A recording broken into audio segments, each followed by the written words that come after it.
Hi everyone, my name is Milka fisiha and welcome to the Equal Equity Show.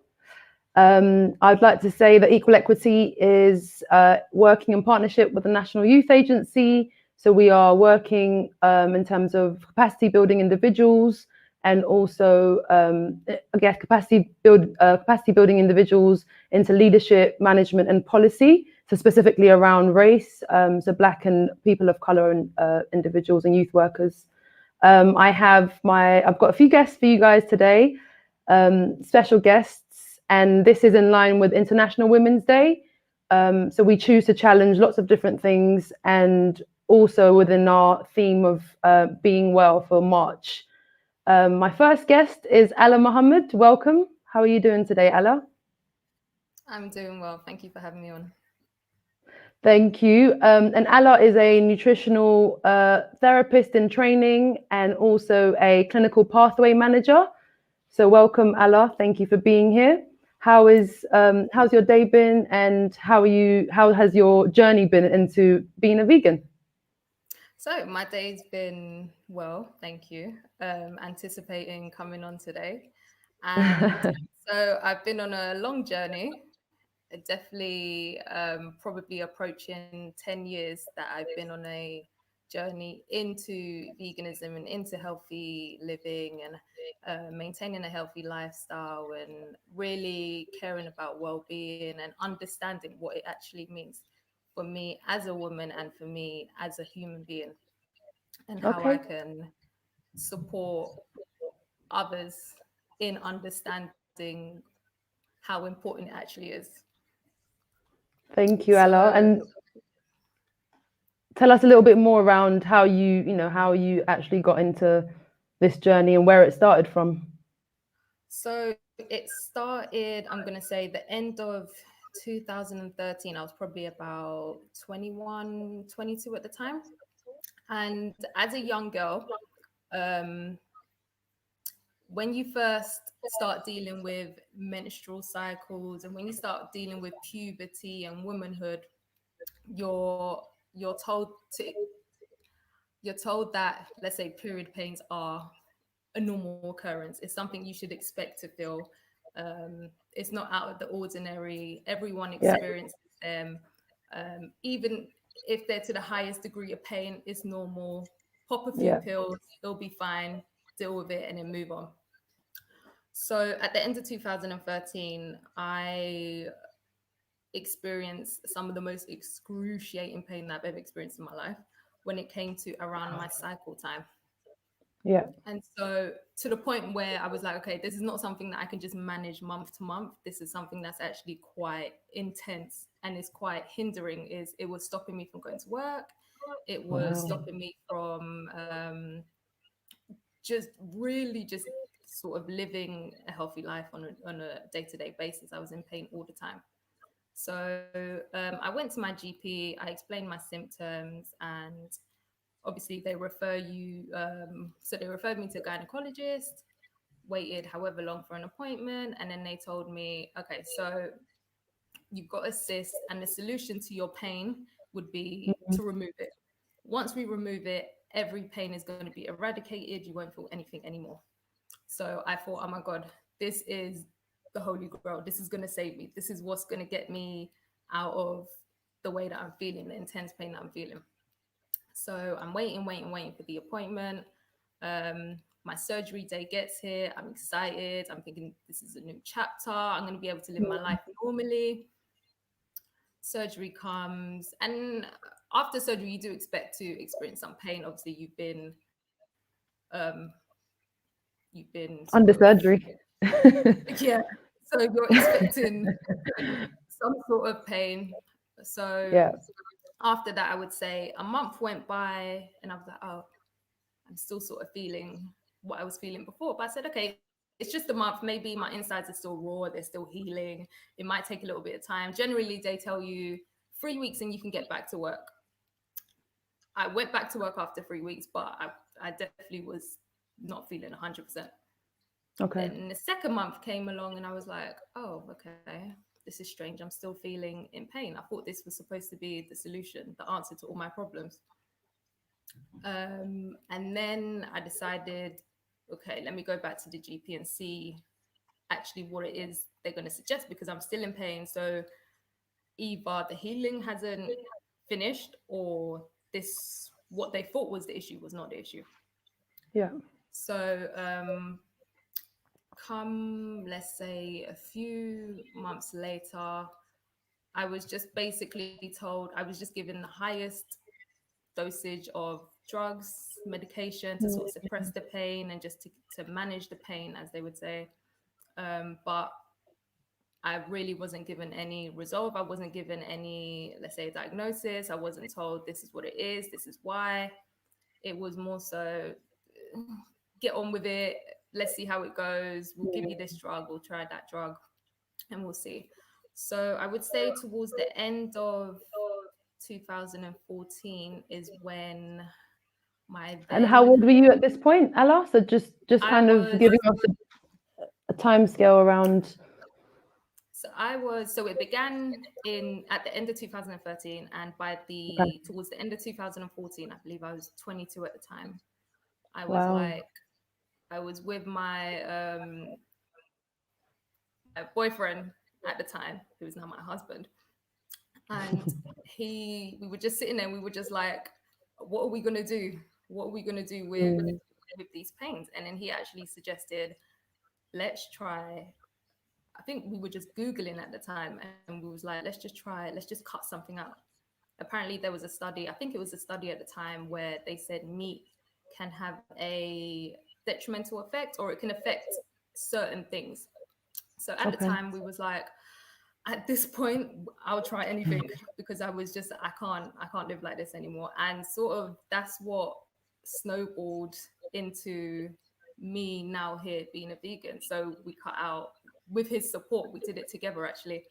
We cut out meat first, which was quite, I would say it was easy, because I wasn't a huge meat eater, so that was okay. But then when it came to, we was like, okay, so what if we try and cut out chicken now?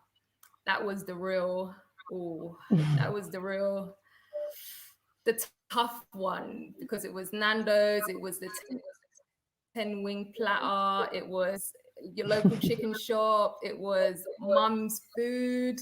It had all the good stuff at the time that I thought in it, and I was like, oh, I don't know how I'm going to give it up, but we did it eventually.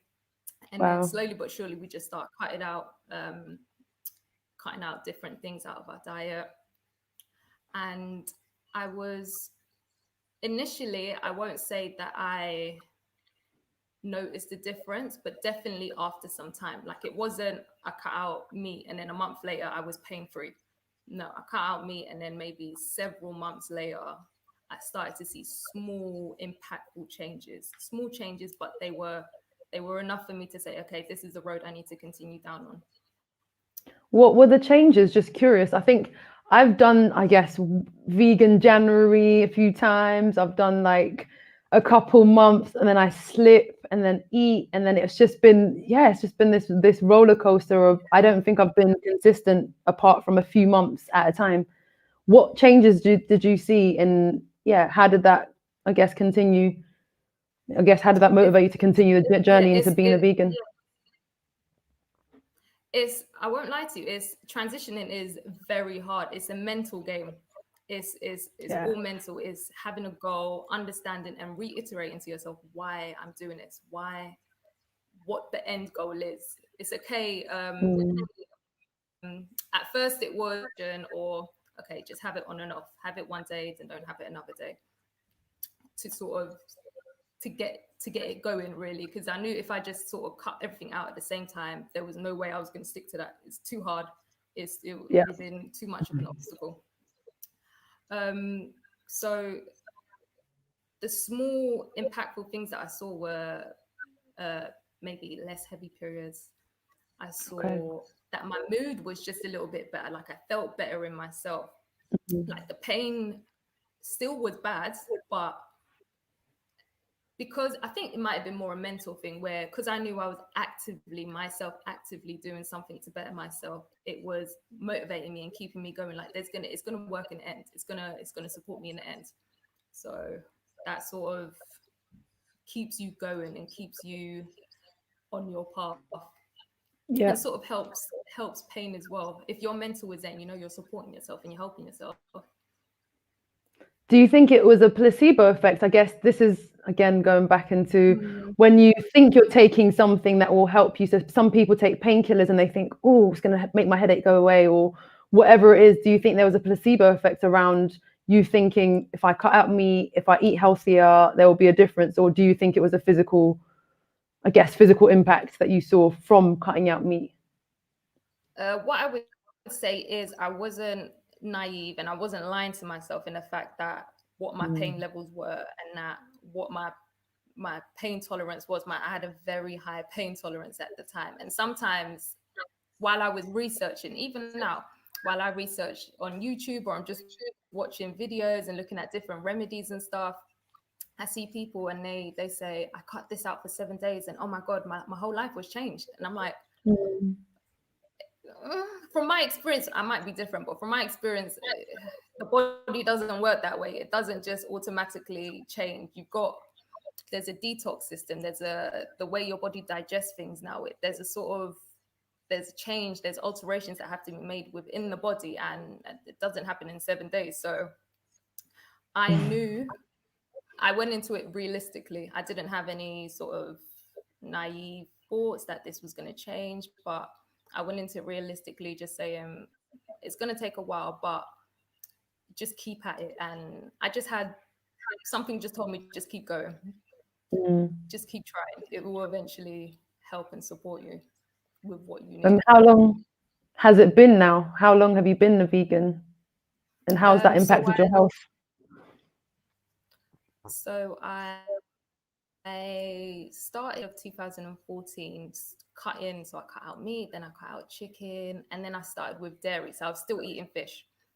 Okay. Fish I thought I would never let go of, if I'm honest with you. Even when it was the last thing I gave up. So I'd given up all dairy, I'd given up meat, and I'd given up chicken. And I was like, fish, I'm holding on to fish. This is my one thing that I'm going to keep and I'm going to hold on to. But then, to be fair, my taste buds just didn't want it anymore. And I was like, I actually don't need it. But from 2014, I would say I formally, officially went vegan maybe around the end of 2018. Okay. So 3 years? Wow. Yeah, approximately. Yeah, officially vegan, but transitioning since 2014. Wow. So a long journey. Transitioning was a long piece of 4 years of transitioning and then 3 years of vegan. So 7 years in total so far in the journey. So far. Wow. Yeah. Okay. So maybe I've just been, in my mind, I'm like, yeah, I'll get there. And I'm not being consistent enough. So maybe you need to give me some tips at the end. And I know that as much as, I guess, being a vegan is your personal journey, I know that you're really passionate about health and women's health specifically, and also you're now training. So tell me a little bit more around training into becoming a nutritional therapist. What does that look like for you? So it was this whole journey is what led me to it, to be honest. It was the idea that I had full control over how my body responded or reacted, and when it responded and reacted. Because up until that point in 2014, whatever the doctor said, I was with it. I never I never had control over my body. I never ever thought about having control or not knowing that I didn't actually have control over my body. And then realizing, wow, I have the mechanisms that could sort of determine my health status and help support the way my body responds to pain, or the way my body responds to a workout, for example. I have that sort of control with what I ingest and what I surround myself with, and the environment I have, and the products I use, and the way I live my life. So in that, I thought it was quite powerful for me knowing that. So I said, okay, Wow. and like I really want to take this a little bit further. So we have a really wanna question be for you, able to- Alla. Any good vegan cookbooks or sites? And someone else previously said they felt the same around, you know, just the impact of eating meat and feeling heavy. So we've got a question for you. Any vegan Any good vegan cookbooks or cookbook? sites that you can recommend? Sorry to interrupt. That's fine. Any good cook? Do you know me? What I do, I go on YouTube and whatever I'm feeling to eat, I put in vegan and then whatever the meal is. That's how I look for my recipes. Like I've gotten a few, like from a Secret Santa bought me a vegan cookbook, but I don't really look at them, to be honest. But So YouTube is the answer, everyone. But I don't really. YouTube is the answer. And what I do as well to make, because I didn't want to feel like I was missing out on the normal foods that I would like, my traditional foods, my cultural foods. Like being from Sudan, our foods are some of the best things, have some of the best flavors. And mum's cooking, I didn't want to miss out on mum's cooking. So I just sort of try to find ways to still enjoy my cultural foods as well as being vegan and being healthy and just being healthy with the way that we eat. Yeah. And I think there's still, I guess, falafel still part of like the culture. There's still some healthy parts of like Sudanese culture as well, right? Yeah. Do you know what I realized the other day? I thought about it and I said, a lot of African food in general. So Sudan's in East Africa, but African food in general is plant-based. But the only differences is that it's meat heavy and it's oil heavy. So that's and then what might essentially make it unhealthy. we have a question as well. So how do you think veganism has impacted you mentally? And I think that's a really good question. Thank you. Scenario? Yeah. How do I think veganism has impacted me mentally? I feel like it's given me control.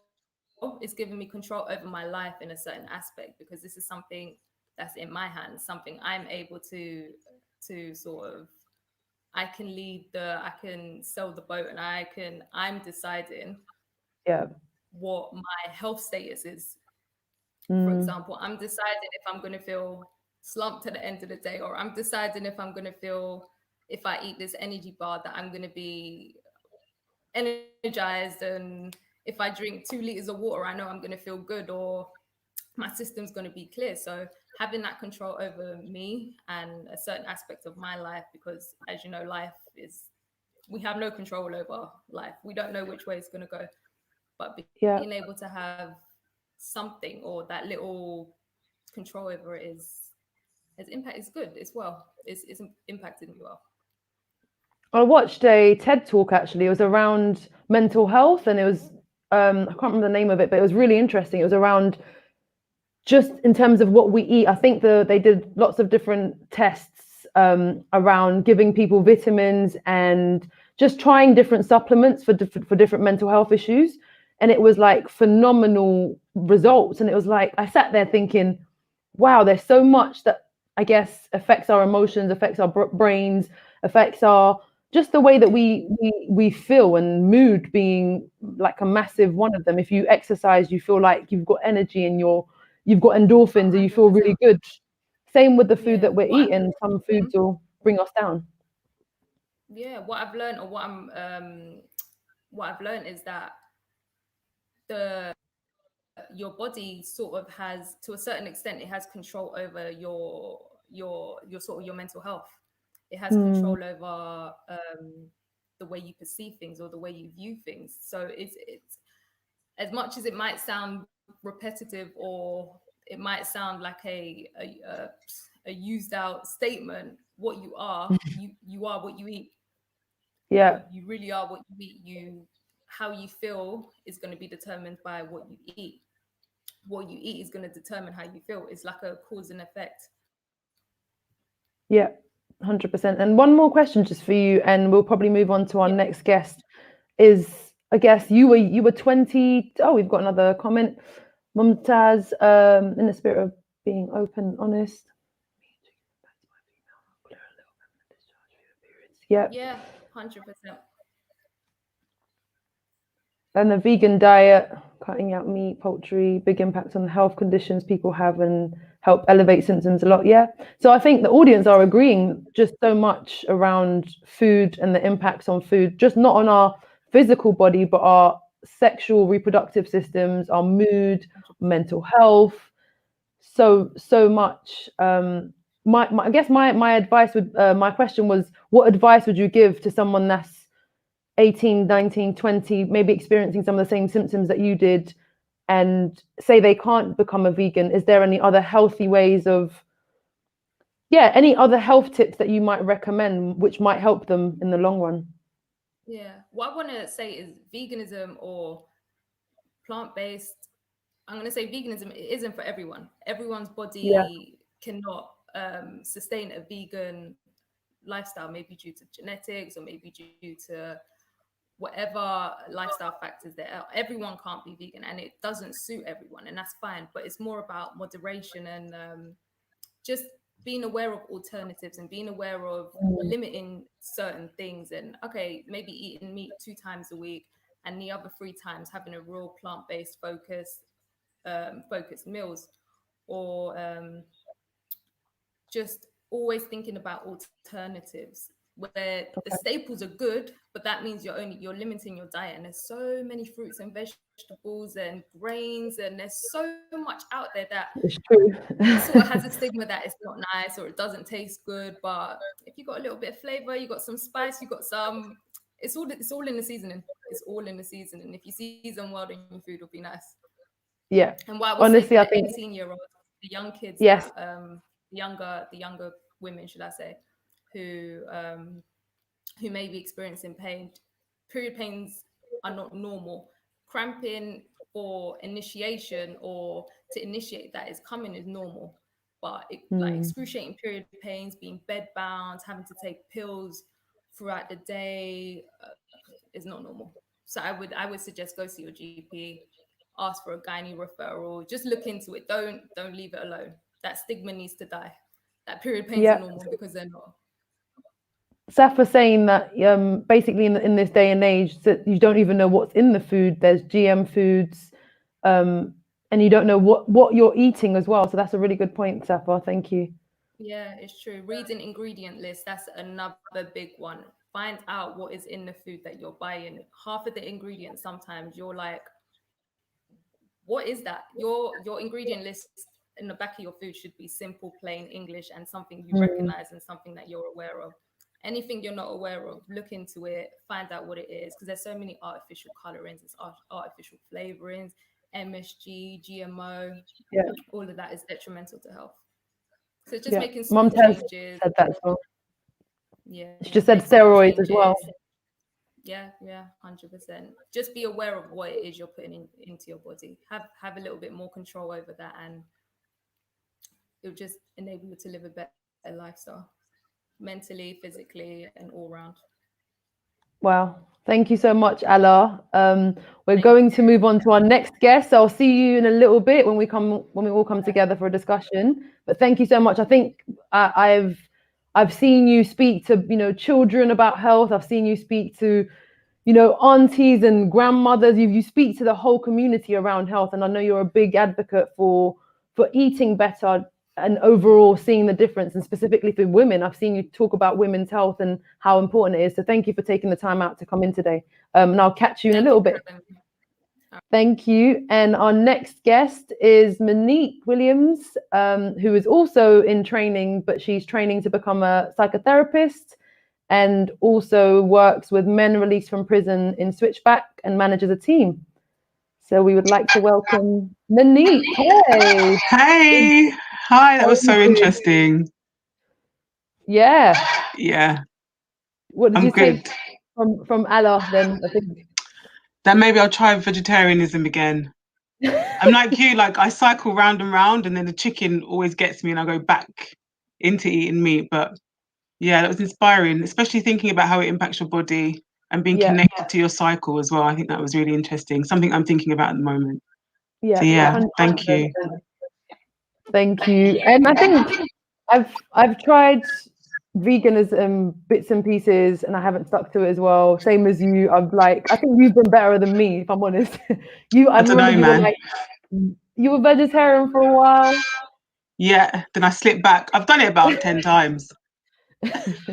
But you, I mean, I guess it lasted longer than, I guess you lasted longer than me. We'll keep trying. Yeah. It's a cycle. So we might need to get some tips from Alla how to stay consistent with our food and healthy eating. But yeah, I just wanted to touch base with you and find out a little bit more around, you know, we touched how food impacts our mental health. Mm-hmm. And I want to touch a little bit more around mental health and your training to be a psychotherapist. Amazing to see a young Black woman that's, you know, going into the field. I know there's been so much conversations around what it means to be in a therapeutic space and being a young woman, as well as being a young Black woman. So yeah, I wanted to hear a little bit more about your journey and how you got to being in the training. I think like Alla, it's been a long one. Mm, And this was never kind of a destination that I envisaged for myself. It's been step by step, kind of a realization like, oh, this is interesting. This is what I enjoy doing. yeah. I think it started when I worked in one of my previous jobs. I worked in a therapeutic unit for men being released from prison after very long sentences. They'd been in prison for committing some serious kind of violent or sexual offences. And so this kind of unit that I worked in was a halfway house where they would stay for a couple of years to kind of readjust to society, to the community, and also as a way of kind of probation service to monitor their risk. So I was working there, and I was really kind of churned up by some of their experiences. And not to say that my life or my history has been anything like theirs, but it was the beginning of me kind of working with people therapeutically and trying to make sense of what was mine and what was theirs. Yeah. And so that was a kind of one. And also I was working with others who had come from kind of who'd studied clinical psychology or who were studying to be therapists and were seeing their own therapists. And I was curious about their experience of that.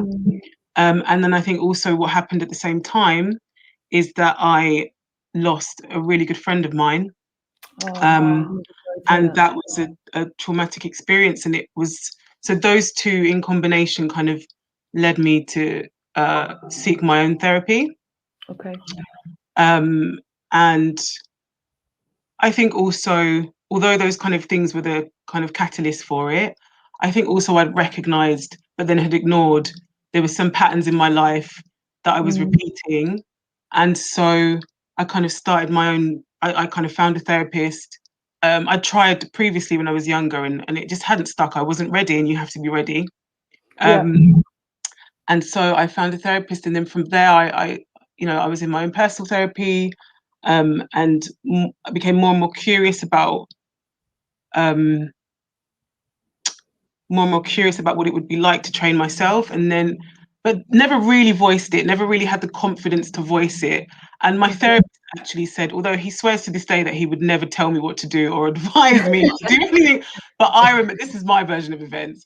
And and he said, you've got a knack for this. Like, why don't you think about training? Which then, slowly started to make my own kind of investigations, and went to some open days. Wow. Had imposter syndrome because generally I was the only brown face in the room. So kind of walked up to it, backed away, kind of like backwards and forwards, and then took the leap and did 2 kind of introductory years side by side. And then was like, I'm hooked. Like there was something I felt like I found my tribe in a way, like people who were interested in what I was interested in. I was like learning, different theories and reading different kind of philosophies, and I was like, wow, this is so interesting. This is a bit of me. And then now I'm in training. I'm in my 2nd year, so it's been a slow process. So now I started that probably about 8 years ago now. Wow. And here I am. Amazing. Yeah. And And I think there's something about, for me, International Women's Day, sometimes I go to conferences and I guess I see people at the end of their journeys. They've done the qualifications, they've got the doctorates or the degrees, or they've opened up their organization and it's, now very successful. I don't tend to hear a lot about the journeys, and that's why I thought it's really important to really tap into, you're still on the journey, you're still managing your training as well as work, and actually your work is similar to what you were doing before, but it's still working with men. How has that been? I know Switchback is, semi-therapeutic. How have you been as a female in that space, and how do you support other women mentors that come in terms of how they cope in a male-dominated prison? Prisons that Switchback work in are mainly male. So what advice would you give a young female that's going into the field? It's an interesting question. I think, as when I started in the role, before I was in the position I'm in now, managing the team, I think, suppose, one of the things we speak about a lot at Switchback is boundaries and understanding the differences and similarities between yourself and the people that you're working with, and that's not just your gender, that's all kind of the different facets of your identity and how that might, what that might mean to the relationship and how someone sees you and what they feel able to share with you and not able to share with you, and what might play itself out, and that's the kind of, so I learned a lot about boundaries and kind of bringing that into the conversation early on. And I think that's what, when I've trained staff, it's been to consider that, to bring that into the conversation when you're meeting young men in prison, to consider that and bring that into the conversation with the guys that you're meeting. I can give you an example. Go on. When I started working in prisons, I remember the first prison I ever walked into was Pentonville, and I grew up around guys, so like I was a tomboy, I grew up around lots of guys. But to walk into a male prison, I just automatically it was busy as well. It was free flow. This is before 2016. This is before the murder and the two men that escaped. I started within that period of time, actually. So it was like, whoa. And I just felt, I remember feeling just like panicking, like I wanted to exit really quickly, but I couldn't. And then I think the second time I went into a prison, I was really conscious of, like, as a woman, like what to wear, and trying not to even like spray anything that might, be attractive to anyone. And I was just really conscious of my body and as a woman trying to hide bits of my body, if that makes sense. But you could go in a bin bag. It's true. And it wouldn't, like, I know exactly, like, I would never wear my hair out to draw attention to myself. Like, I would be plain, I would wear my glasses, like, do the best, but you still, you're a woman, and that still represents different things to different guys. But I think there are ways you can do your best to tone it down. Yeah, you're not going to go in your thigh-high boots and whatever, your full face of makeup, but then, Yeah. I think it's at the start. As you get comfortable, you just kind of, I guess, you become free in the way that you dress. And of course, very mindful of still wear, but I just wasn't paying so much attention around every little detail where I was in the beginning. There's a certain confidence comes out after a couple years of experience as well. Exactly. And it is something that you start to, the way that you carry yourself, the way that you have conversations, the way that you hold your voice, the questions that you ask, it does develop and grow. And then it does still matter what you wear, but as you say, it matters less. Like, it's how you're carrying yourself and how, and I think also for people to be honest, sorry, Milka, but also, like, when these things happen, I think some of the women that I've worked with have felt, what have I done to encourage that? Or, there's some kind of shame or guilt around it, or, and so they felt that they need to hide things maybe, or they're not able to be free about having the conversation. And I think one thing that as a team I think we've tried to do is encourage open conversation and learn from one another. And if something does happen, it's not about laying blame or what did you do, which women often ask themselves, what did I do to contribute to that? It's like, well, let's think about this as in the round as a whole. It's not just about you, it's about this whole setup. Sorry, I interrupted you, Milka. Yeah. Society as a whole, I guess, and the ways that women are perceived. I think I'm just really curious. You're 2 years into your training, and now you're seeing clients. How has that been for you? And what have you learned by now? You received psychotherapy, and now you're training, and now you have clients, and you're working in a way that uses. Yeah, it's terrifying. Like the first, probably it's been 6 months since I started seeing my first client, and literally every time before I was like, oh my God, how can I possibly help this person? And I think there's something, this guy called Beon, I think it was Beon, trying to quote people now. He said it's nothing but two anxious people in a room. And that's really helpful for me to think about. The most I can do, I'm still learning the theory. I'm going to be learning this for the rest of my life. I'm not going to reach the end of my training and suddenly be, ta-da, I can do it. This is going to be a process that evolves and develops and deepens as I go on until the end of my career, whenever that may be. It is first and foremost about being human. Yeah. And, I think it's a wonderful, the therapeutic space is so special. Someone can come and in time speak openly about things that they may not have been able to tell anybody before, or they've never maybe been given the opportunity to talk about what's happened to them or their experiences or what they've struggled with or what they've suffered. So it's a real privilege to be the person that they come to and open up to. So I just try to listen and be curious, and take it one step at a time. People often come and also resist the temptation of trying to be the person that has the answers. And I think I learned that in my training as a mentor. Our whole ethos is, we're here to support people to take control for themselves, not to tell people what to do. And that kind of has carried, followed through into my training and my practice now. It's like, I'm not the person who knows. I'm not this authority. I'm here to help someone understand themselves. They have they know themselves, and I'm here to help them with the blind spots that they might have, and hear them and reflect back to them. So it's been, going back to your question, it's been, initially I was just terrified, and I think I just relaxed. Who do I think I am? Just chill out, just listen. And now I can see it evolving and relationships developing, and as it goes, I'm just more and more passionate about what I'm doing. Yeah. So that's the long. I can see the passion. I can see the energy.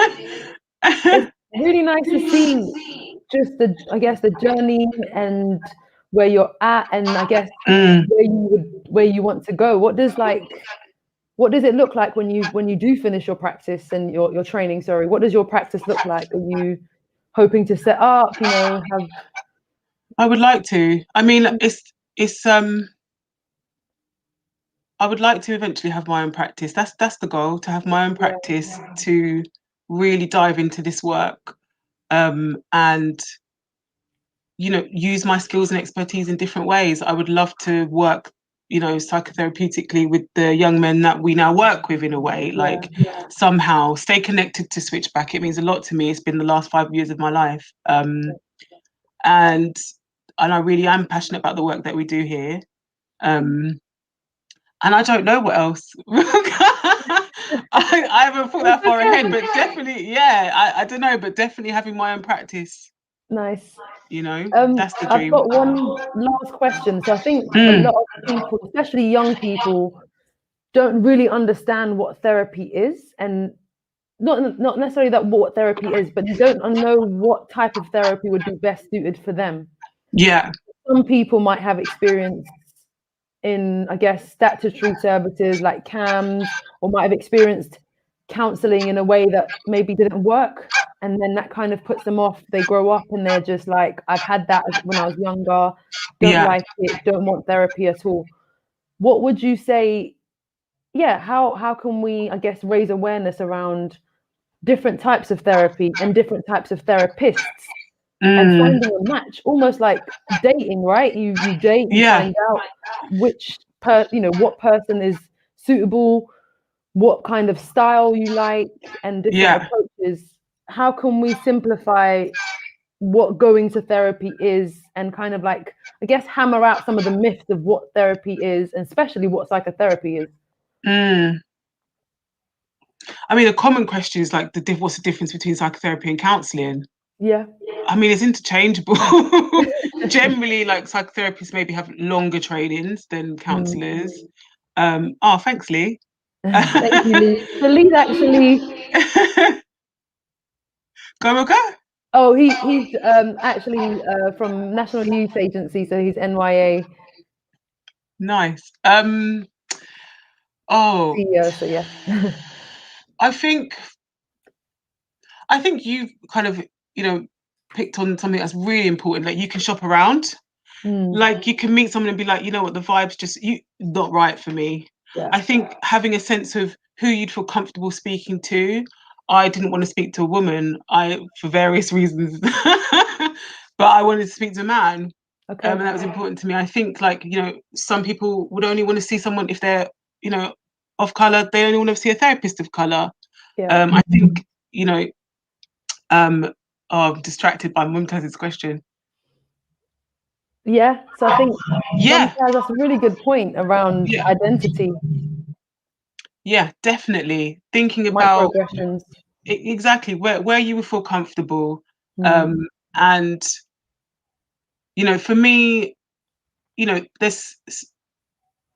trained to be a psychoanalyst. That's thinking about your whole childhood. It's like, there's therapies that's like, you just want to put out the fire, things like CBT, although I don't know very much about CBT, so don't take this completely as possible, but like, you're just trying to put out a fire, you're doing something short term, there's something happening in your life you want to focus on. And psychoanalysis, in a way, like a metaphor that I like, is you're going to look for the match that started the fire. Wow. Like, you're going back, and it takes time, and as long as it's taken you to kind of maybe develop these patterns and for them to kind of form, it's going to take time for you to understand them and unpick them. So I think having patience as well. Yeah. It's the financial sacrifice that I think people often balk at. And I think it's, but it's valuable. It's your mind. It's your, that directs everything as much, there's external factors, but it's an investment. I remember, sorry, Milka, tell me if I have to stop, but no, you're fine. But I remember, and also I think there's a thing, we haven't got time for this, but also definitely I definitely was the first person, close to me in my family and friendship group, and I think still am, who's in therapy. And I think there's a big thing in like the Black community about therapy that we can't even unpack now. But like, I remember going to see my bank manager or mortgage advisor, and he was looking through my records, and he was like, "Who's this payment to this man? This £500 every month." And I was like, "That's my friend." He's like, "This Nigerian guy." He's like, "What?" He was like, "Just come to my church. I will sort you out." Like, it's a big investment, but but also, not everyone can afford. Not everyone can afford, and there are loads of options for that. Like, there are free therapists. There are, people that will see you on low fees. Yeah. Anyway, I can share information if necessary afterwards, if you send something out afterwards. But that will be great, actually. I could fudge that question and rush through that question. Sorry. No, you haven't. You've been great, and we've got a question from Grace. So hi, Grace. Grace is from 3 Pillars. She's a London coordinator, so she's just asking, I guess you've had the benefit of one, working with men in prison, but also training in psychotherapy. Yeah. Would you recommend, I guess, therapy to the young men that you're working with at the moment? I've really only had one young man that I worked with who, stuck with therapy, who went into therapy and wanted to go into therapy. And I know at the moment, a couple of our mentors are working with young men we've referred them and they've been connected to therapists. And I think it's something, it's that's often, I think, influenced by they've had experiences in prison where they've seen psychologists that they've built good relationships with. They've come to certain understandings of things about themselves. They've found it useful. And then when they're outside, they want to kind of carry on that conversation, but may not know how to connect with it. So, there's services that we know that we connect them with. And also just kind of them working with their mentors, the relationship is quite intensive. It's not just practical. Yeah. It is, Milka, as you know, about trying to understand, get to know someone and talk about everything. Yeah. And I think if they can understand it, it might be a version of that in a way. Like that's a kind of stepping stone to something more traditional in the kind of psychotherapeutic one-to-one in a room for 50 minutes. Like it can be a transition for them to think, oh, maybe that would be good for me. Yeah. There's this thing at the Switchback Jam Jar lid loosening, like they might not do it straight away, but you may have given someone an experience where they're like, you know what, I might want to come back to this in 5-10 years. Like, and that's great. Anyway, I hope that answered the question somewhat. Yeah, I think you did 100%. And I think I'm still working with guys released from prison. I'm working with women. I'm doing, and I have to kind of switch off working from men to try and now working with women. And I think there's been a transition in working with both and being, I guess, tapping into different types of ways of working and maybe receiving emotions as well. So I think it's just been interesting for me to try and transition both, juggle both at the same time as well. Yeah, very interesting.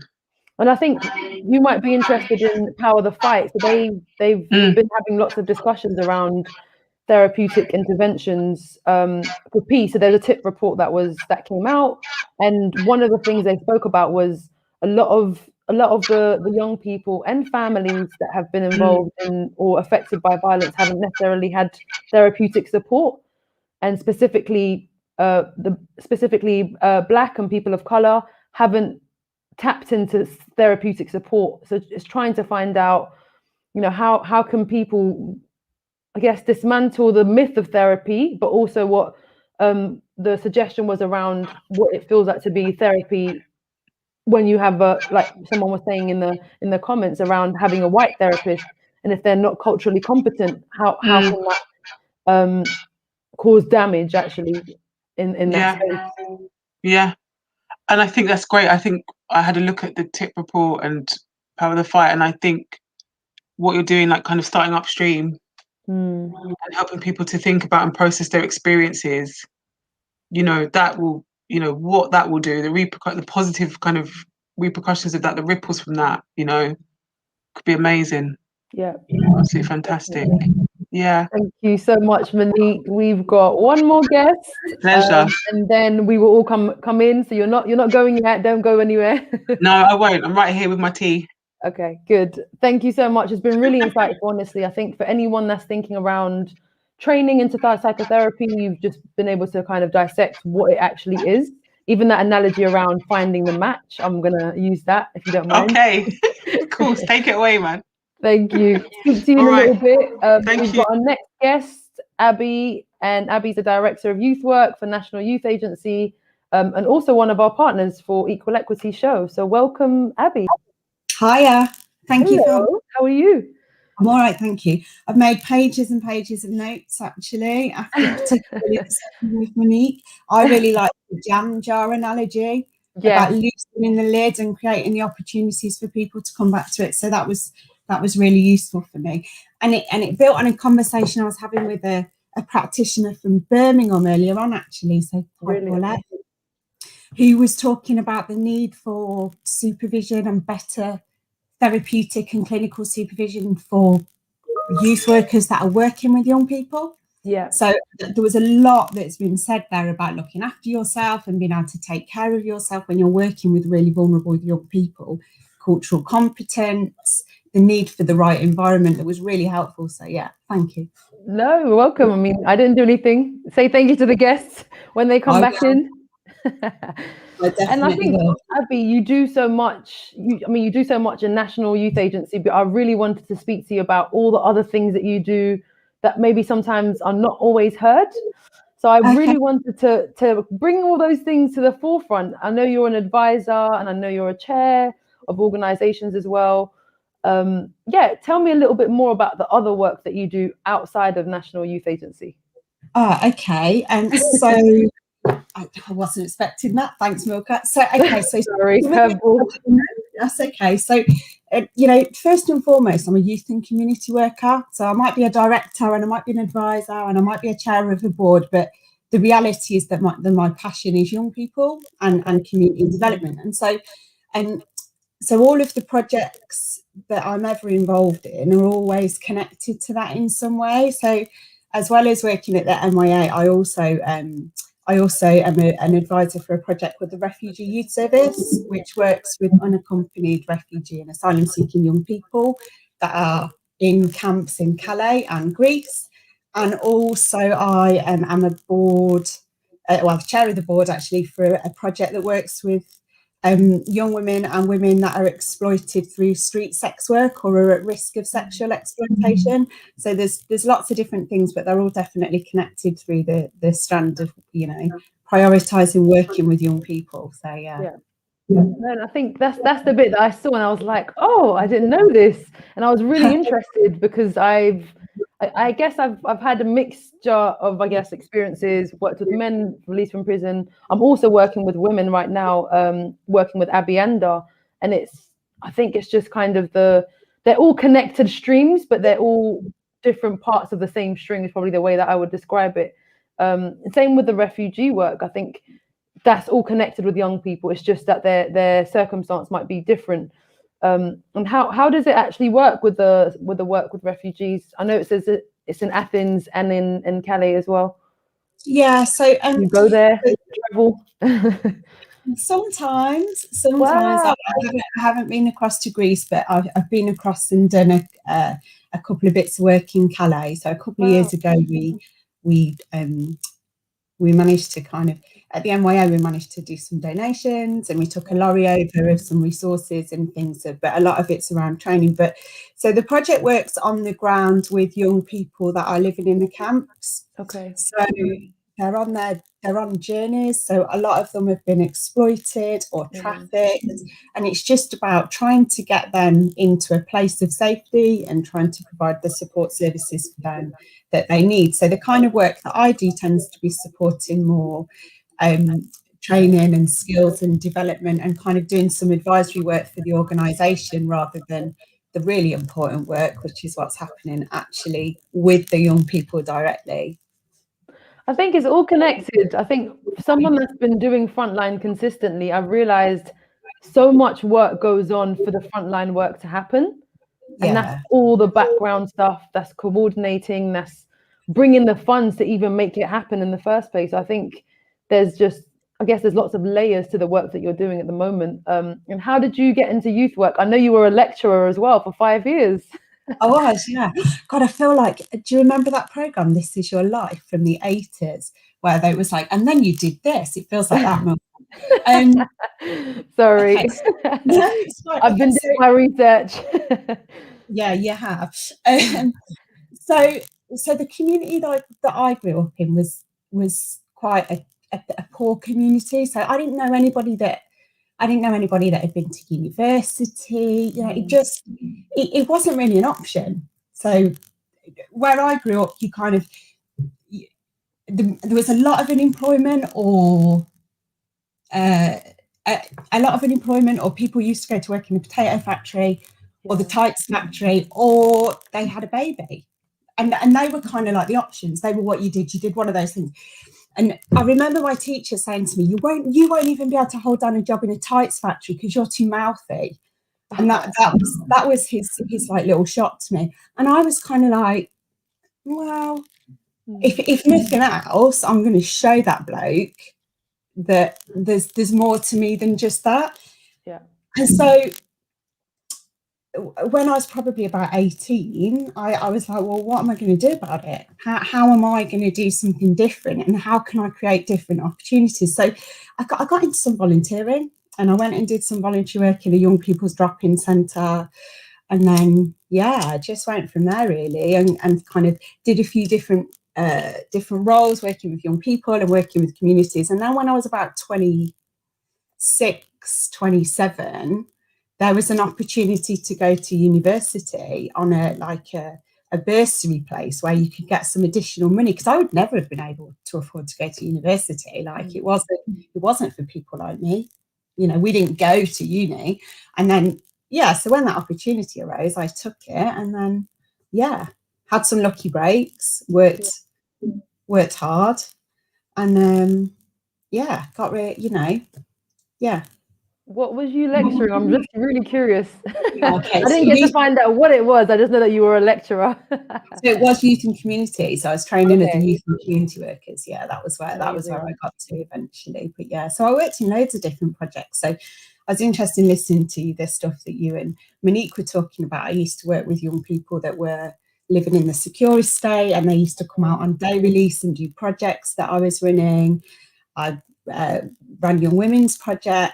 Young parents projects, so loads of different things really. I've been really lucky that I've had loads of really exciting opportunities in youth work. And it's really interesting, because I think sometimes we I guess women, don't want to generalize here, but women do so much for the communities in work but also outside of work as well. And then we've got the in between all of that, you know, you've your leadership position in NYA, plus all the other advising that you do, and probably other volunteering stuff that I don't know about. And also parenting. How do you manage to look after yourself with so many layers of just things being thrown at you? How do you look after yourself? And I heard a little birdie's told me you're a gym goer too. Yeah, a little bit. I thought you anybody that's Ray grassing me up, but that was Ray.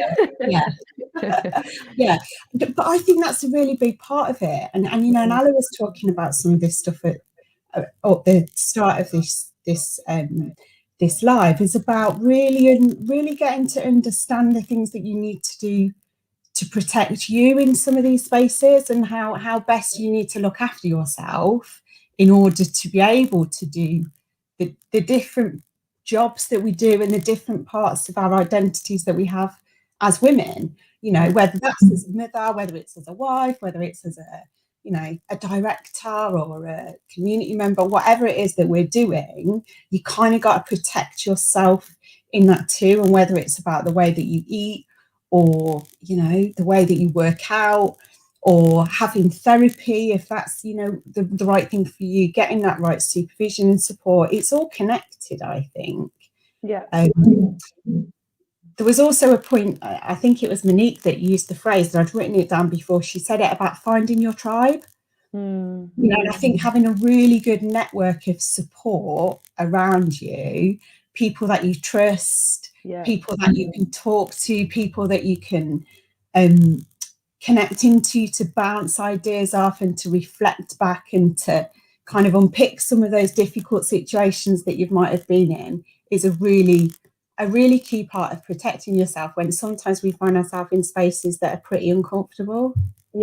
Definitely. And I guess for someone that's just starting out in youth work, and I know there's a criteria around J&C qualifications, but for the young people that are just really passionate, have lived experience and want to get into youth work, what would be your advice? I know you've done so many layers of youth work and different positions. What would be your advice to kind of keep them going and giving them hope around this journey? I think that my the key thing for me was always about being really honest with myself about why I was doing it. Because if you know why you do what you want to do, it's far easier to stick to your journey. So if you're really passionate about what you want, it's easier to get there.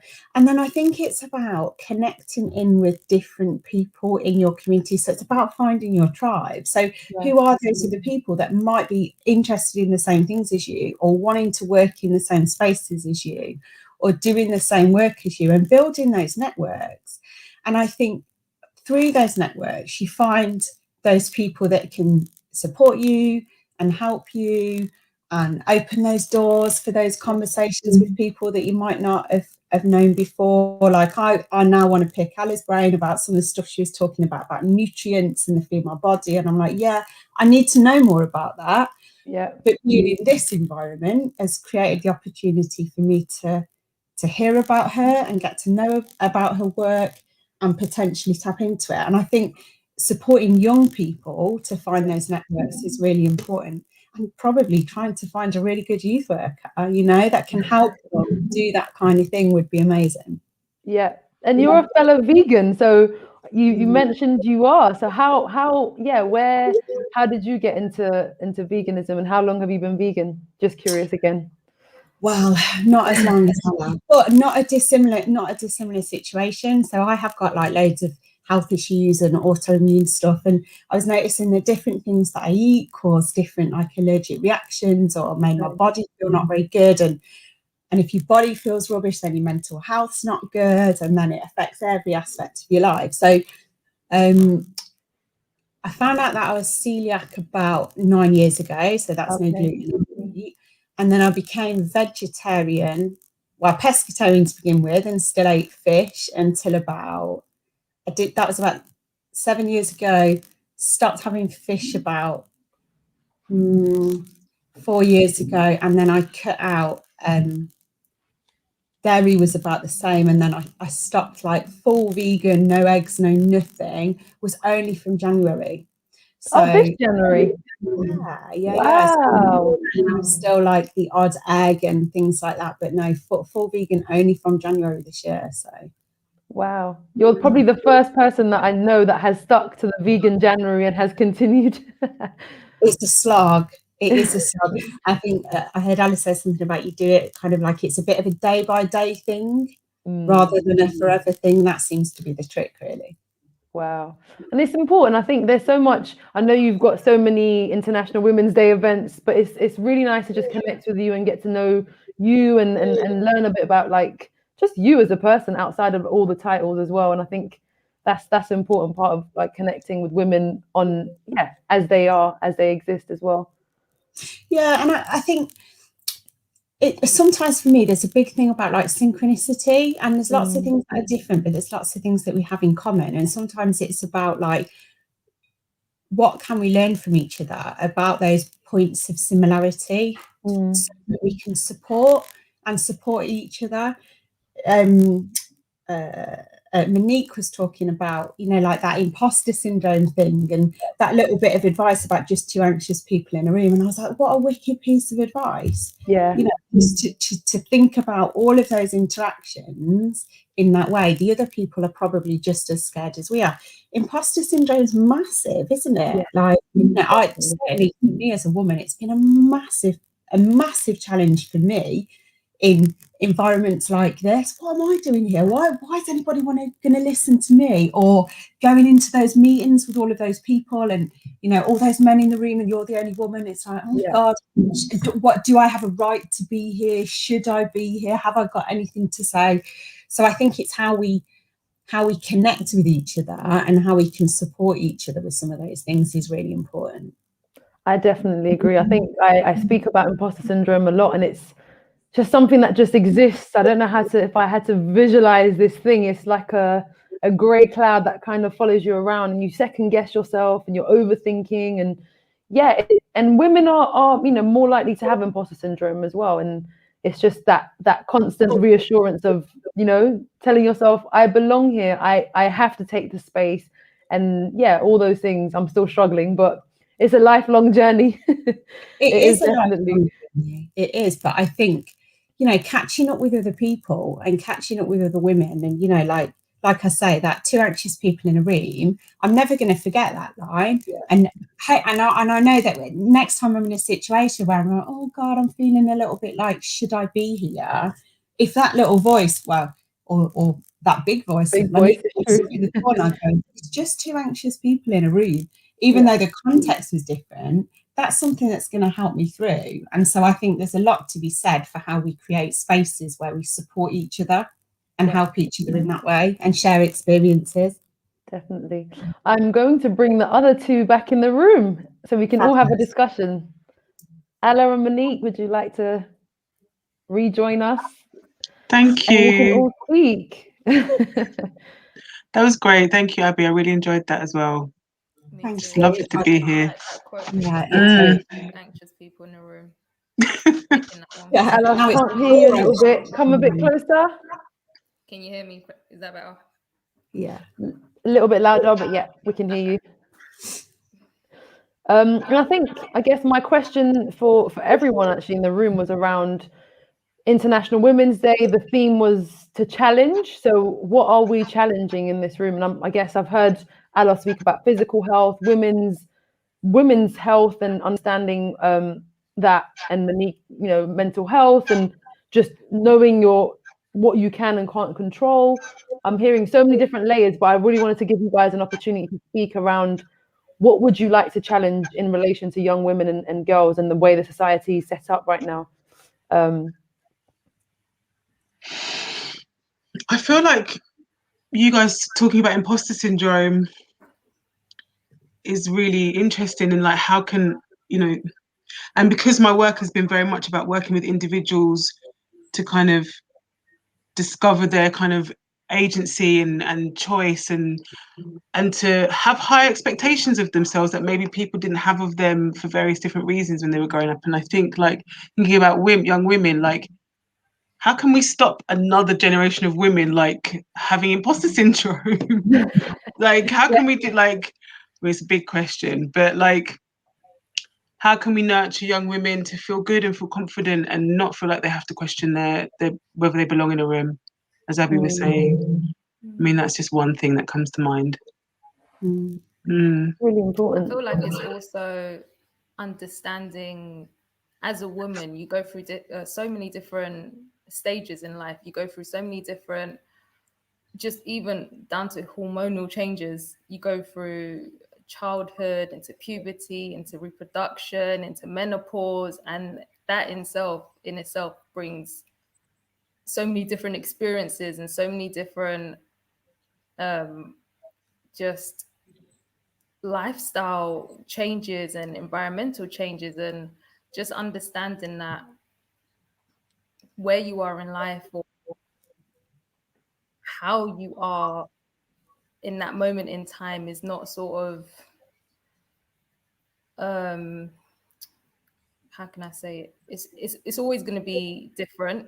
Yeah. It's accepting where you are, how you are, but it's also just being okay with it. Just being okay with where you are right now, being okay with how you are. I would also say challenge everything as a woman, where we're sort of encouraged to accept certain things and accept what we're given or accept what we're told. But I would encourage challenge everything, question everything. It's always healthy to question something. And Anna, I think your example of that, going to the doctor and him telling you, this is how it is, and you going, hang on, let me just feel my own body. Like, what do I think? Like, I think that was a really good example of that, really powerful example of that. Being in touch with your body, understanding it from the inside, not from what you're told externally. Exactly. And just what we've accepted as women for so long, from our grandmas, aunties, mothers, cousins, to everyone is normal, and it's just something we've accepted, and in fact is not. So question, challenge everything. You know your body, you know your mental health, you know internally, they say as women we've got that gut instinct. Listen to it, hear it. And what kind of, I don't know, I think I have a lot to challenge. That's why I'm kind of sitting here and I'm thinking and I'm reflecting. I would like to challenge so much, and I don't know where to start. But ultimately, it is around, I guess for me, I would like to challenge sexual violence and just the rate of, just the conviction rate in the UK for sexual violence, and that being something that's not taken seriously. And that's one crime that women, and not only women, I've worked with men as well, but specifically women, have to almost prove that they are a victim. And I think that's one thing that I've been reflecting on around just the just the rates being about what 7%, I think it is at the moment, atrocious. And it's, you know, we're meant to be here in a system that kind of supports women, or I guess there's rules in place, but it's just, I think that's one thing that I've seen consistently with people around me and also people I've worked with, and just feeling like they go to court potentially if it gets to court, and not having the voice and feeling like a victim again, and secondary victimization being something that kind of happens. Yeah, I think that's one of the things, gender-based violence as a whole, to be honest.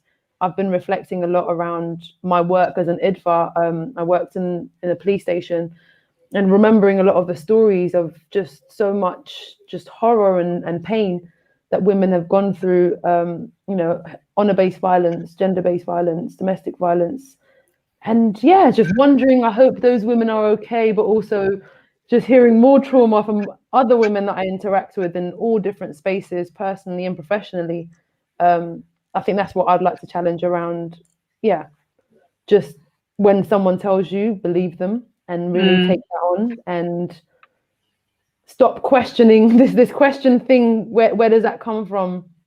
You know, where was you? What were you wearing? All these kind of myths that are just thrown out there and placed upon women, I guess. And these are the things that I really just make me angry, very angry. So I think, yeah, that's the thing. I'm hoping generations to come, there will be consequences. Women can be protected, young girls can be protected, but also conversation we should have with men. It's not a thing that we talk to young women about, protect yourself, and, you know, if you go out at night, do this. And we need to have these conversations with boys that are growing up and understanding what healthy and unhealthy relationships are, understanding power, what that looks like. That's my challenge. that's what I want to challenge. It's a massive one. Sorry, I don't do small things. I go for the big things. No, incredible. Yeah, very important. And like you said, like deeply ingrained, like deeply rooted, like it's going to take a while to like dig all of that out. Yeah. It feels like there's some connection between some of those things as well, though, because like Alla's point about being able to talk to a doctor about your own body and knowing yourself and being able to have that conversation and be trusted and believed as a woman, to be able to own that conversation has some similar undertones to being believed in those situations, and being trusted to be able to know that by being honest about your experiences, there will be a process and there will be justice for you.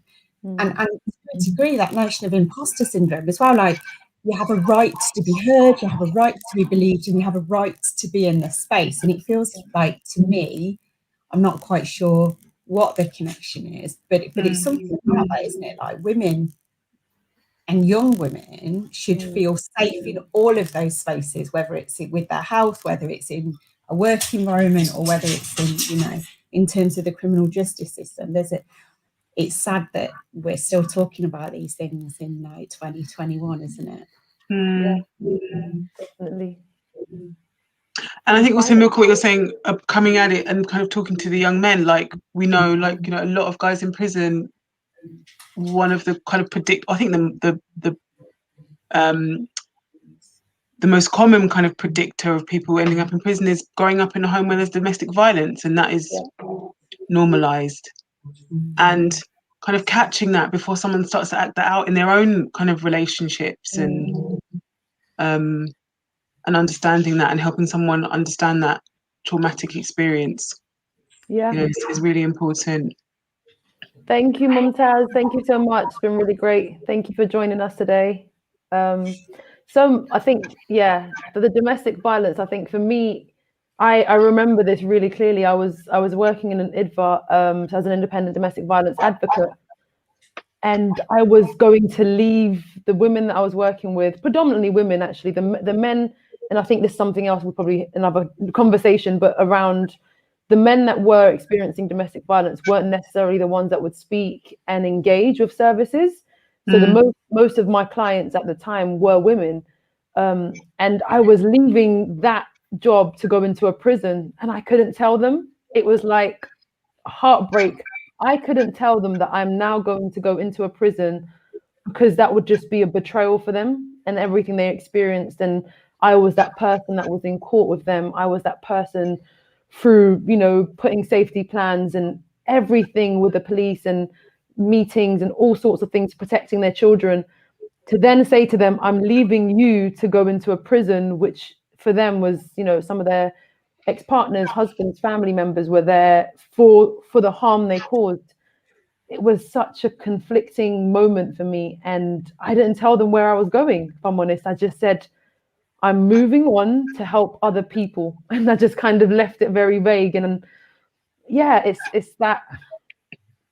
But the work in prisons are important. I'm very passionate about the work I do in prisons, and I think the first thing I struggled with was leaving, like working with victims, survivors, and then going straight into a prison where I met someone that was in there for murdering his wife. And it was just it was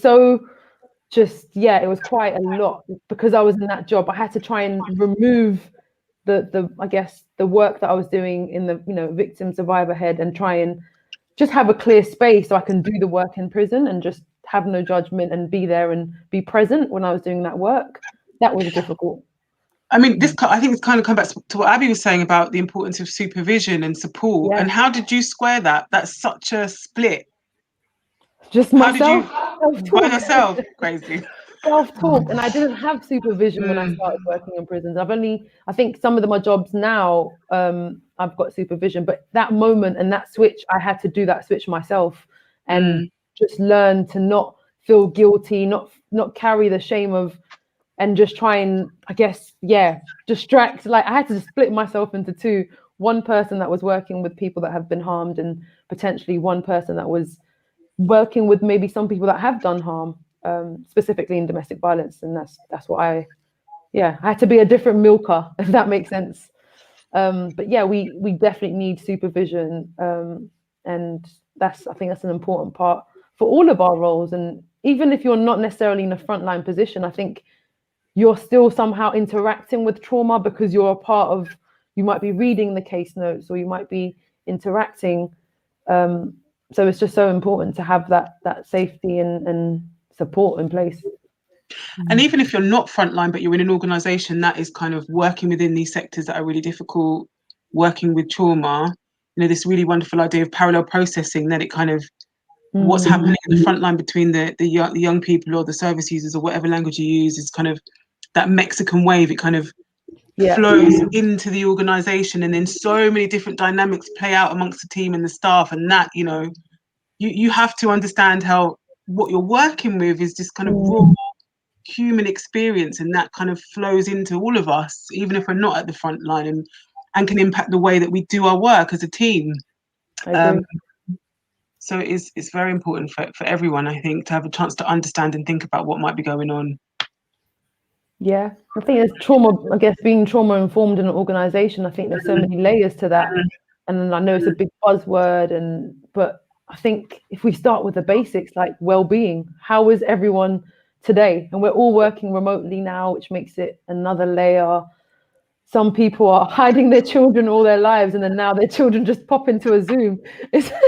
I love seeing Abee's dog just like run around behind. It sounds like he's wearing high heels, clipping around. I love it. I'm so confident in that. It's all of that. It's all of that, and I think it's been great. I've been speaking to a few colleagues, and normally they, like, being a woman, especially in certain, I guess, situations or institutions, they haven't been able to be free about their children or their families or anything really. Sometimes, especially around children, I think that's something I've noticed. Now there's been like an ice or a barrier has been broken around. We can have a conversation. I am a parent. I am a mother. It's just normal dialogue. But, there's a fear of, like, not being able to commit to a leadership role if you're a mother, or all these kind of barriers that are put on women. So in a way, the pandemic has some silver linings, I think. It has sort of humanized everyone in a sense. Everyone's got a life outside of the professional realm. Everyone's got kids running around or pets running around, and it's humanized everyone in a sense. Yeah. it's forced intimacy, but I love Yeah. it. It's kind of forced it to happen. I'm just like, I know so much more about everyone now, but I've enjoyed that element of things actually. Yeah, I have too. Mm. And I, you know, from a kind of like leadership and structural perspective, it's kind of made us have those conversations about, oh, do you need to take some time? Like, do you need to chill? You probably wouldn't have ever had those conversations when you put on your work armor, whatever that is for you, whatever goes into your face or your hair or whatever it is you do, and kind of like you leave everything at the door and then you go to work, and kind of this has meant we haven't been able to do that because it's, as you say, it's forced intimacy and it's in our houses. That's been brilliant because it's made us have those conversations. But going back to the point about like the different things that we do in our work, you know, if you're somebody that's working with young people, who you might be working with a young woman who's experiencing domestic violence, to use your example, Milka, in the morning, and then a young man who's a perpetrator in the afternoon, and you might be doing some of that from your house, and you've not got supervision, and you've not got that good network of support and those mechanisms to take care of yourself. It kind of really highlights some of those things, I think, though. You know, how we bring all of those aspects together about our mental well-being and our physical well-being and our personal and professional. I don't know what the answer is. Yeah, it's definitely been. Sorry, Milka. Sorry. No, I was just going to say it's definitely been a trial and error. Like people working, as you say, Abee, individually alone in their own places with clients, and you know, not having a team around them, not having the ease of having conversation or coming out of a room and going, bloody hell, that was really hard, or you know, having no interruption. It's just you and that individual, and like we've had to work really hard, and it's not always been perfect, and we've, you know, but how can we support one another in this weird kind of scattered way? How can we maintain the community and a team remotely? That's been a real challenge. But also I think also in terms of the self-care and just how much it's kind of relaxed working hours a little bit, and now, like, you know, working from home was never going to happen before this pandemic, and now managers have basically been forced to trust their staff. And like I say that as a manager, and I'm like, wow, okay, you know what, you're still doing your work, and if you start half an hour later, you finish early, you go for a walk in the middle of the day, you're still getting it done. Like it's been amazing. It's been a lesson for me. Trust my team. I have a question for you all. What changes would you like to see? I guess the whole element of like the revolution being something where, you know, we burn the structures down and burn the systems, but also we have to build. It kind of goes hand in hand. So we've challenged, you know, a lot of things at the moment, but what would we like to build ideally? What would that look like? Big question, guys. Let's take a seat. Let's lean back for a second. Yeah, did we all lean back? I didn't even see. Like, oof, God. Everyone's like, oof. Oh God, I don't know. Milka, you're definitely more radical than me. I know I'm like timid. You're just like burning all down.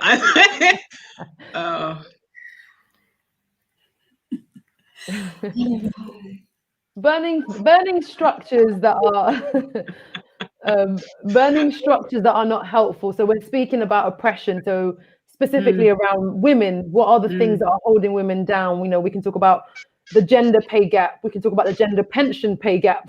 We can talk about all these layers and ethnicity. So if, you know, intersectionality as well, and understanding. So for me, I'm a female, I'm Black. What does that mean? So if I start calculating all the percentages, how much am I left with in terms of the income that I'm going to earn?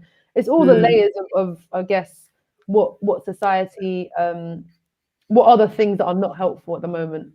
What are the things that are oppressing women globally as well?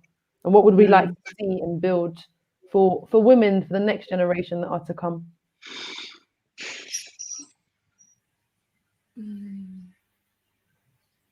I think it's for me, you know, this is like the equal equity thing really, but it's about those structures that prevent leadership journeys. You know, and you know, as a woman, full stop. It's always harder to get your foot in the door, you know.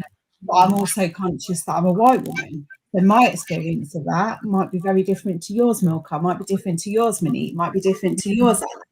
And so I suppose, you know, given that something like you said about, you know, we've already forced on a journey of change and forcing people to recognise the different parts of identity that we have because of this, maybe it's a really good opportunity for us to have bolder, brasher conversations about that stuff and you know, tear some of it down, Milka, in your words, you know, let's drag it down and let's start again. You know, if we can't do it now, feels like now's a really good time for us to go, well, look, you know, if we've got to build back better using the language of the government, these are key things we should be talking about, right? Definitely.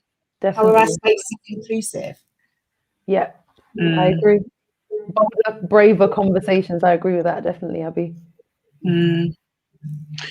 I think, I don't know, I feel like Abee's touched on this, but like have it fun, like more women in leadership positions. And like I knew that I was drawn to switch back. There was something in the language, there were things mentioned like intuition, you know, it was there was something that was a message in it that was like, oh, there's a woman in charge of this organization.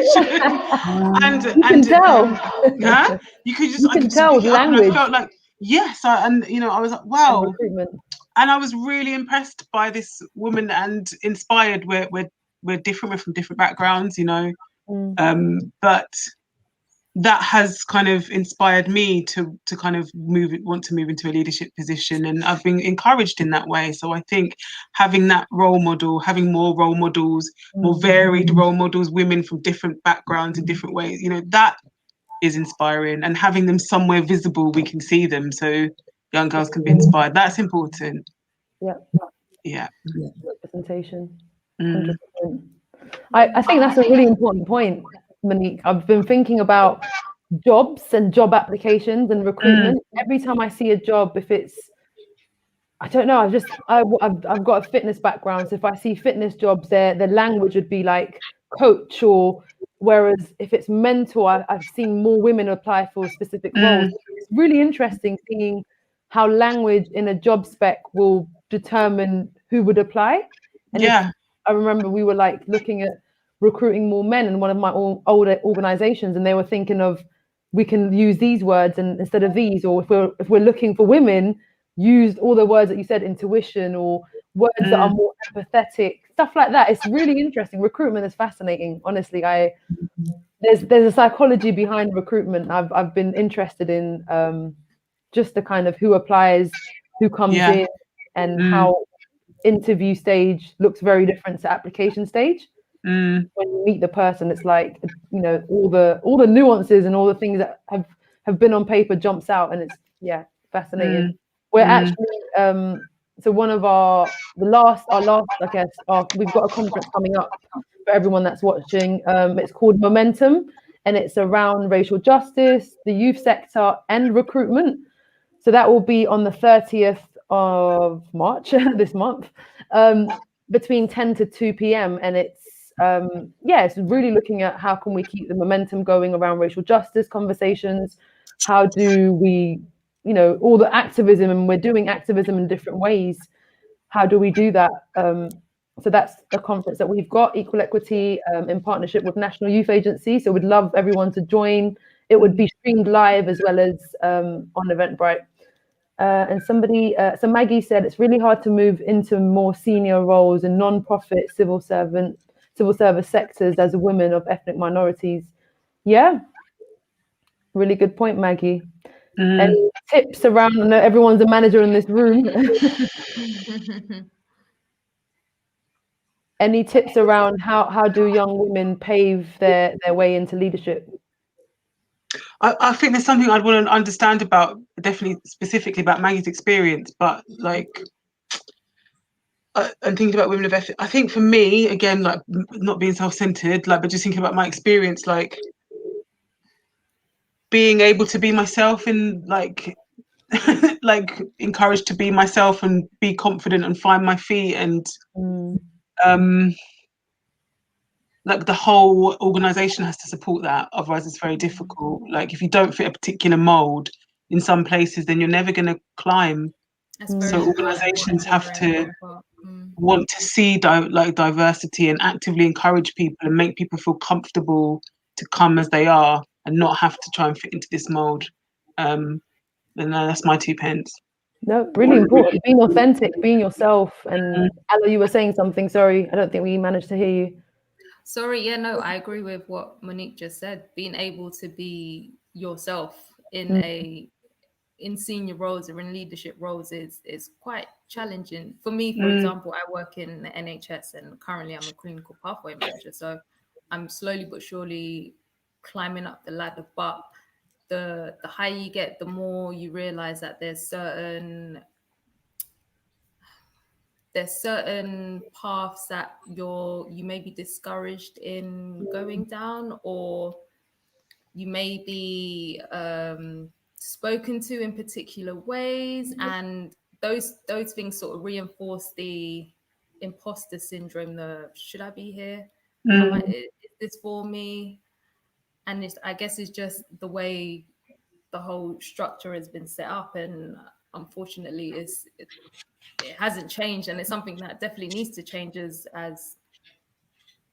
more, let's say, more people of color and more people from minority backgrounds are going into these roles and really, really trying to do better and be better. But it's still very difficult. It's still you still feel like you have to put on a particular persona, or feel like you have to put on a particular way of talking or a particular way of speaking, or you can't actually be your true self or be your authentic self because it may not be accepted, or you may be perceived in a particular way. And even just as women, I feel like it is changing now, but there's a perception that children are a hindrance, or family is a hindrance, or you may not be able to complete your job the way a man would because, let's say, man's got more time, or he hasn't got as many things considered as holding him back, or so it's challenging all those ideas and challenging all those stereotypes and those structures that are still in certain workplaces and in certain environments. And that's where having external people, a support system outside of your workplace, and also this includes Abee, coming from a working class background, having to code switch or fit into this particular mold of professionalism, which is very white and very middle class. But having some people outside who can understand and support you when you're having a tough time is very important. What do you think, Abee, from your experience and being in a leadership position, like you said, you didn't get the opportunity to you wouldn't have the opportunity to go to university without a bursary, and people listening would 100% can relate to that, and finding the money to do the training that you want, finding the finance to get the training or the university degree that you need to be able to do a job. What advice would you give to Maggie around, and I know you're definitely an advocate as well. I think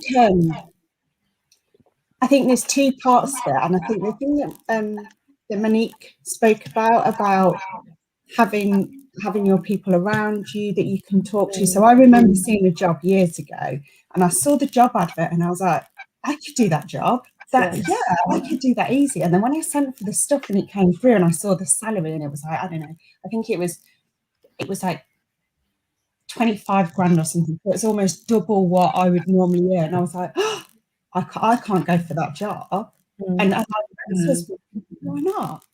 You said you could do it. And I was like, yeah, but look at the salary load. That's not meant for people like me, and kind of all that kind of like.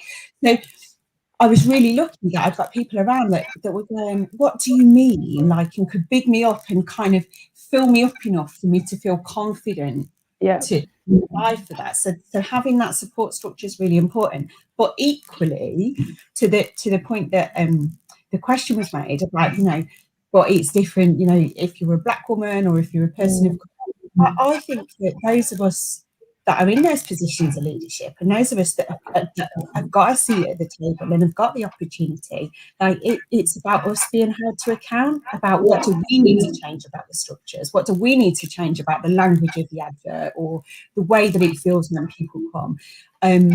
So I think I'm a bit wary about giving too much advice to a person when it's a system that needs to change rather than a person that needs to change to fit into the system. I think it's got to be both ends, hasn't it?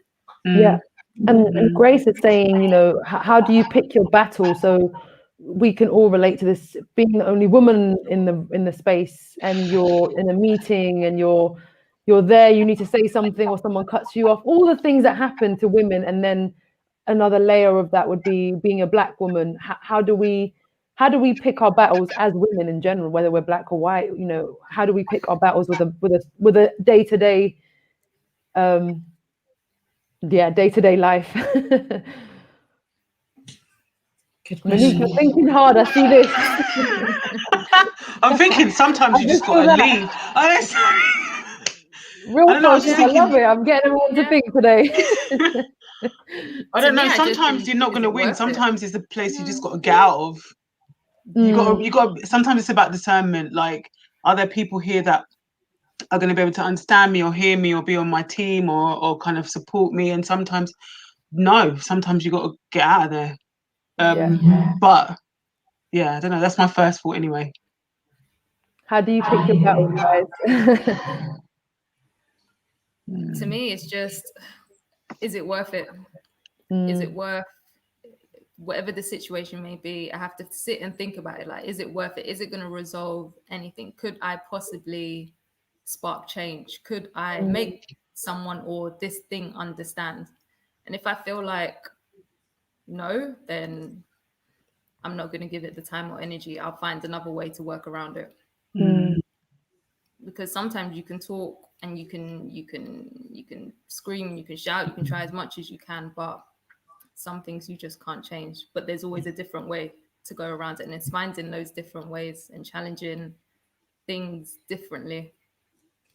Yeah.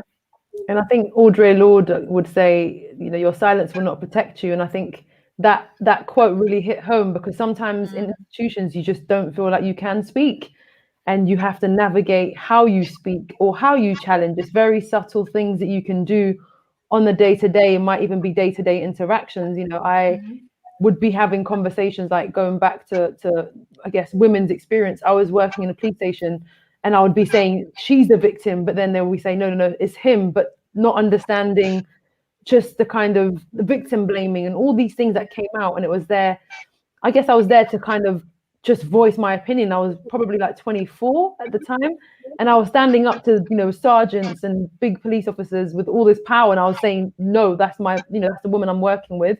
I know, because I've been there for, you know, 6 months supporting her.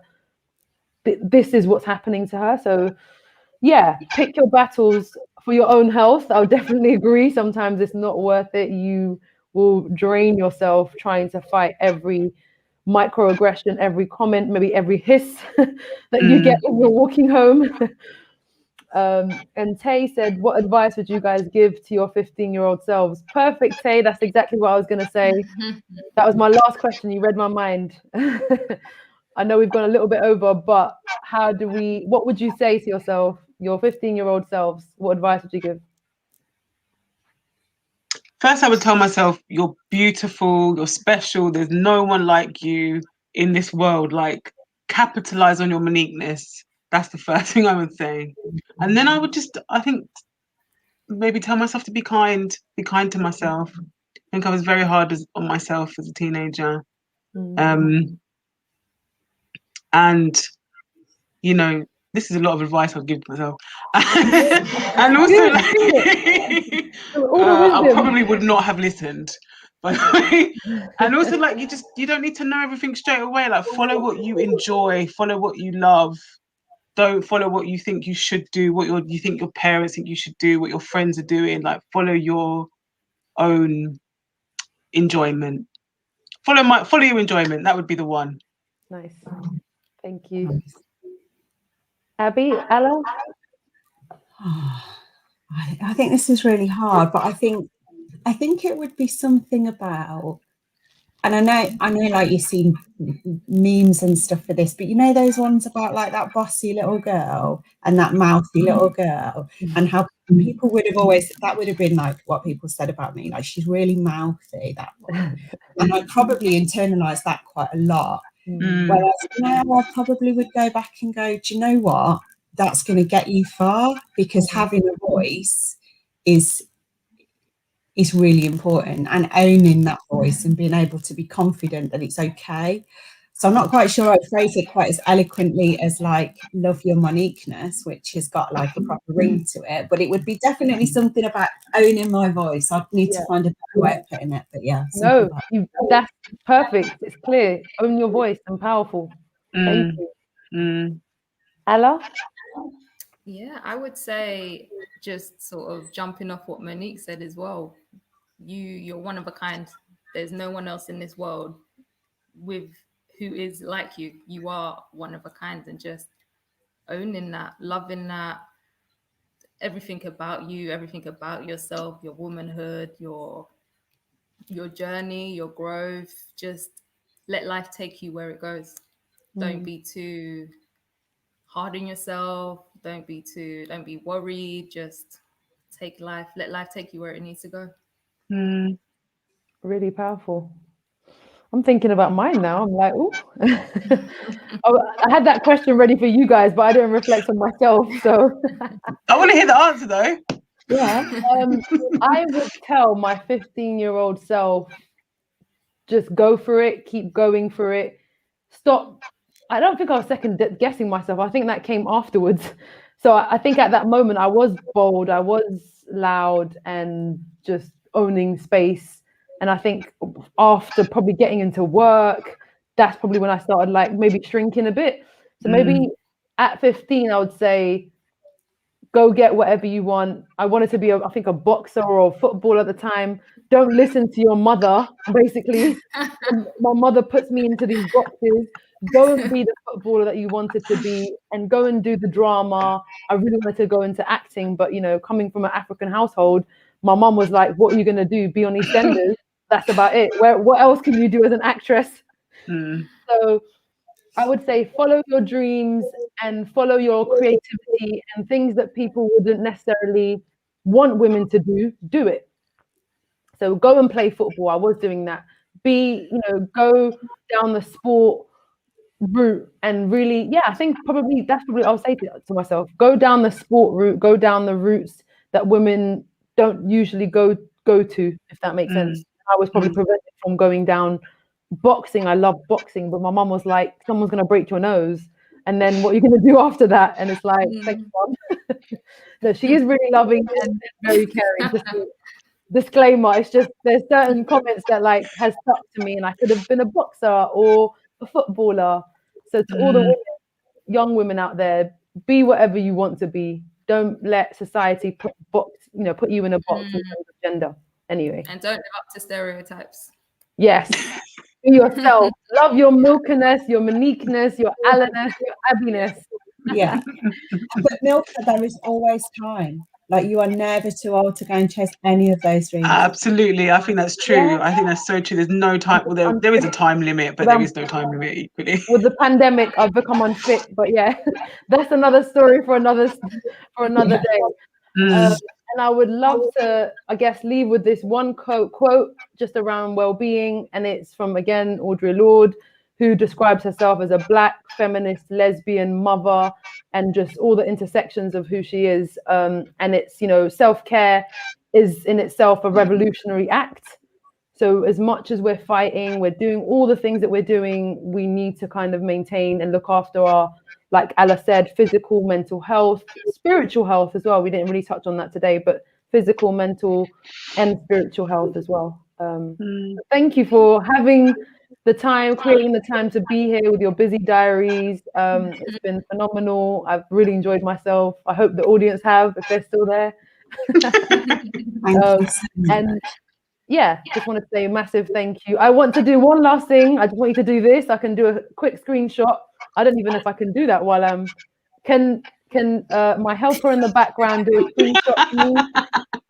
Thank you, Ray. I hope he's done it. If not, I'm going to try and do you guys. Perfect. And everyone that's watching, we have an event by Alla. It's around talking about your health, where you learn your food habits, and just general conversations around food. It's on the 30th of March, and it's on Eventbrite, and it's called Unveiled. I think we might have been able to put that into the chat.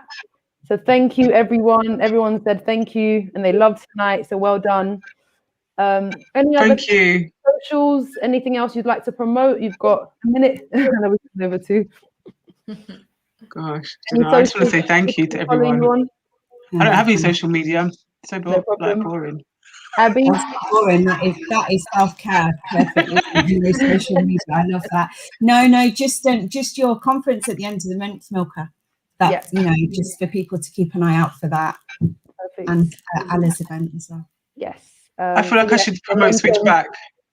Say that again? Yeah. I feel like I should promote Switchback. Follow Switchback London's Instagram account. That's my promo. Yes. Awesome. Okay. We've done our bit. Thank you, everyone. Catch us again on the conference, Momentum Conference, 30th. It's 11 to 12, 10 p.m. to 2 p.m. Sorry. It will be on Eventbrite. It will be live streamed. And you can follow us on Equal Equity 1 on Twitter. And our conference Momentum is around racial equity, youth sector, and recruitment. So thank you, everyone. Catch you all soon. Take care. Thank you so much. Thank you so much, everyone. Bye-bye.